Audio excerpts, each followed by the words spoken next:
আসলে মেয়েদের সংসার কেন দুদিনের মধ্যে ভেঙে যায়? আজকের এই ভিডিওটি দেখলে আপনাদের সংসারগুলো টিকে থাকবে আজীবন, কথা দিলাম। সবাই দেখি জিগান যে এখন ডিভোর্সের কারণ কি, ডিভোর্সের কারণ কি? আমার কাছে একটা কারণ খুব বেশি মনে হয়, বউয়ের বাপ মা। যেই মেয়ে তার স্বামীকে সম্মান করে না, খোঁজ নিয়ে দেখবেন ওই মেয়ের মাও তার স্বামীকে সম্মান করতো না। কারণ মেয়েরা ছোটবেলা থেকে যেটাই দেখে সেটাই কিন্তু শিখে বড় হয়। মেয়েদের ডিভোর্স হয় এই তিনটা কারণে। এক, যে মেয়ের অতিরিক্ত জেদ। দুই, যে মেয়ে স্বামীর মুখে মুখে তর্ক করে, স্বামীকে সবার সামনে ছোট করে। তিন, যে মেয়ে বাপের বাড়ির কুপরামর্শে নিজের সংসারে শান্তি করে। এই পৃথিবীর মধ্যে সবচেয়ে অবুঝ আর অসহায় নারী কারা জানেন? যারা নিজের বাপ মার সাথে আর বাইরের মানুষের সাথে সম্পর্ক ঠিক রাখতে যায়, নিজের স্বামীর সাথেই সম্পর্ক নষ্ট করে ফেলে। স্বামী নামের মানুষটা যতদিন পর্যন্ত তোমার মাথার উপর ছায়া হয়ে আছে, ততদিন পর্যন্ত গোটা পৃথিবীটাই তোমাকে সম্মান করবে। একবার স্বামীকে ডিভোর্স দিয়ে বাপের বাড়িতে গিয়ে দেখো, কারো চোখে তুমি আপদ, কারো চোখে বোঝা, আর সমাজের চোখে তুমি একজন অসৎ নারী। স্বামীকে ছোট করে বাবা এবং ভাইকে বড় করছো।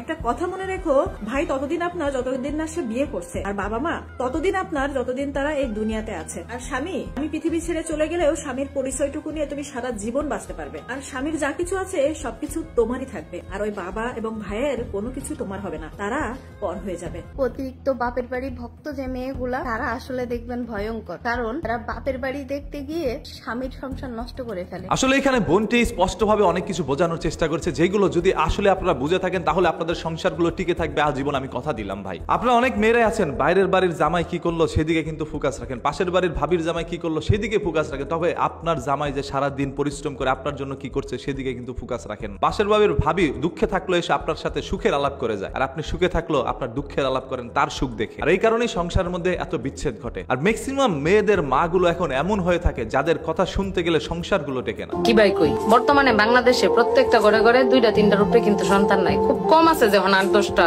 বাইব, খুবই কম। এটা মনে করেন আমরার বাপ মা পর্যন্ত এই শেষ। এখন আমরার যে জেনারেশন আছে এখান থেকে এখন মনে করেন ঘরে 3টা কি 4টা ভাই বোন, কিছু কিছু জায়গায় একটা। তো আগে যখন অনেক ভাই বোন ছিল তখন এনে মনে করেন 6টা বোন থাকলে 5টা ভাই, 5টা বোন থাকলে 6টা ভাই, বা 3টা বোন থাকলে আরো 6টা। তো একটা মেয়ের বিয়ে দিছে, 2টা মেয়ের বিয়ে দিছে, 3টা মেয়ের বিয়ে দিছে। তো একটা মেয়ে যদি মারাটা ফোন করে দিয়েছে, আম্মা এরা আমার এটা করে আছে, মারা কি বুঝ দিছে জানেন? বাবা সংসার এরকমই, এবার কইরা খাওয়ানো লাগে, এবার বাড়তির রাহ ধৈর্য ধরো, দেখবে একদিন সংসার সুখের হবে। আমার আরেক সেরি ফোন করছে একই কথা কইছে, আবার আরেক সেরি ফোন করছে একই কেল লাইগা, যে আমার এক সেরি যদি আমি গরমের মতো লাই দিয়া লাই, তে আমার আরেক সেরি গরয়ে উঠবো, আবার হেটার লাই দিলে আরেকটা যা সেইটা গড়ে উঠবো। এই জায়গাতে চিন্তা করে মারা কইছে যে ধৈর্য ধরো সংসার করো। পরে ধৈর্য ধরো সংসার 3-4 বছর যখন হয়ে গেছে তখন সেরি উঠে ঠিক তো আছে সংসার, তখন নিজের বাউই আয় পড়ছে। তো তার সুবাদে তারা ডিভোর্স দেওয়া পর্যন্ত গেছে না। বাট আমাদের সময় এখন যেটা হয়েছে, এখন তো আমরা মনে করেন আদরের দুলালি প্রত্যেকটা করে 2-3টা ভাই বোন, তার মধ্যে একটা মেয়ে সর্বোচ্চ বা 2টা মেয়ে, বা কোথাও কোথাও 3টা মেয়ে সর্বোচ্চ। সেই ক্ষেত্রে হয় কি,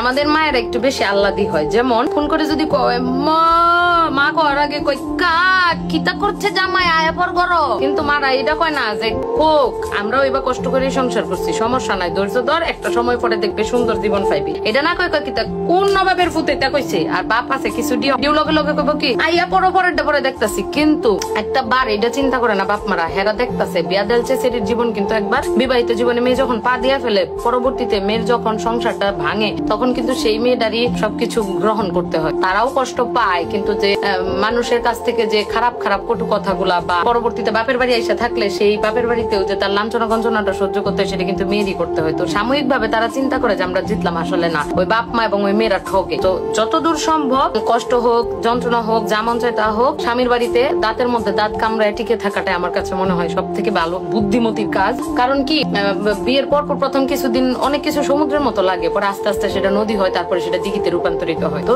একটু ধৈর্য ধরতে হবে। পাশাপাশি মেয়ের মা এবং বাবার একটা মুখ্য ভূমিকা আছে এই ডিভোর্স মানে প্রতিরোধ করার ক্ষেত্রে। সেটা হচ্ছে মেয়ে যদি কয় লগে লগে আপনারা কওয়া যাবো না, আপনারা কইতে হবে কে না, এমনি সংসার করতে হইব, কর একটা সার্টেন টাইম পরে ধৈর্য ধর, তুইও পারবি। কে আপনার মায়ের এটা খালি দেখবেন যে এবার জানি হাত না তুলে, বাদ বাকি মুখ দিয়ে কইলে কি এমন হয়, হোক না কইলে কি হয়, ফুটকা পরে না। মেয়েরে কইবেন ধৈর্য ধরো, ধৈর্য ধরো, ধৈর্য ধরতে ধরতে একটা সময় পর আপনার মেয়ে যখন তার সংসারটা ক্যাপচার করে সে সংসারটা করবে, দেখবেন আপনি সবচেয়ে বেশি সুখী মা। সো মেয়ের সাথে সাথে যারা তাল দেয় কিন্তু অনেক অনেকাংশে মারাম বুঝে না, মনে করে হারি আমার মেয়ের কত, ওই যে আদর দিয়ে পালতে গিয়া কত কষ্ট হইতাছে। এরকম সবাই কষ্ট করেই জীবনে সংসার করছে। এই যে মা এরকম আলাবালা করে, হে মাও কিন্তু কষ্ট পায় এই পর্যন্ত আইছে। সো মেয়েদেরকে এই ক্ষেত্রে লাইডা না দেওয়া আমার কাছে মনে হয় সব থেকে ভালো ডিসিশন। আমি যেমন আমার মারে ফোন করে যদি আম্মা আম্মা কই কিত্তা এবাই করন লাগে সংসার, মা পরে 2-3 দিন যখন কইছি যখন দিয়ে আম্মা পাত্তা দেয় না, তখন সে উঠছে বেশি বেডি বেডি না আমার সৎ মা। ও মা এখন তো দেখি আমার মা যেটা করছে এটা বুদ্ধিমানের কাজ করছে, এখন আমার আম্মারও ভালো লাগে না, আমার সংসারে এত মজা লাগে, ওনার সেদিকে মনেই যায় না, এরকম মজা লাগে। সো এই জিনিসগুলো হচ্ছে নিজের উপরে এবং মেয়ের মাদের এবং বাবাদের একটা মুখ্য ভূমিকা এই ক্ষেত্রে পালন করলে ডিভোর্স প্রতিরোধ করা অনেকাংশেই সম্ভব। এখানে যে সকল মেয়েরা কথাগুলো বলছে এরা কিন্তু এখন সংসারের মধ্যেই আছে, তারা এখন সংসার করছে চলমান অবস্থা, এবং সংসারে থেকে সংসার করেই তারা এই কথাগুলো বলছে, বুঝে শুনেই বলছে। তারা চায় তাদের স্বামীকে যথেষ্ট পরিমাণ সম্মান করতে। যদি আপনিও চান আপনার জামাইকে সম্মান করতে, তাহলে আপনার জামাই আপনার সাথে কখনো খারাপ ব্যবহার করবে, কারণ আপনার পাশের বাড়ির ভাবিরও কিন্তু আপনি পাশের বাড়ির ভাবি। নদীর এই পারেতে কয় সারিয়া নিঃশ্বাস, ও পারেতে সর্বসুখ আমার বিশ্বাস। আপনি একজন বউ হয়ে ঠিক তাই করছেন, জামাইয়ের সাথে নিঃশ্বাস ছাড়েন আর ওদিকে বিশ্বাস রাখেন। নিজের জামাইকে বিশ্বাস করেন, পাশের বাড়ির ভাইকে নয়, কারণ আপনার সন্তানকে যতটা আদর আপনার জামাই করবে, পাশের বাড়ির ভাই আপনার সন্তানকে আদর করবে না, করতে চাইবে আপনাকে। আর যদি সেই ভাইয়ের আদর আপনি নিতে চান, তাহলে বিশ্বাস রাখতে পারেন, আমার কিছু করার নেই। তারপরে সর্বশেষ কথা একটাই ভাই, আপনাদের কাছে এই বিষয়গুলো কি মনে হয় আপনারা একটু কমেন্ট করে জানান, ভিডিওটা শেয়ার করে দেন, যাতে করে অসংখ্য পরিবার সংসার টিকে যায়।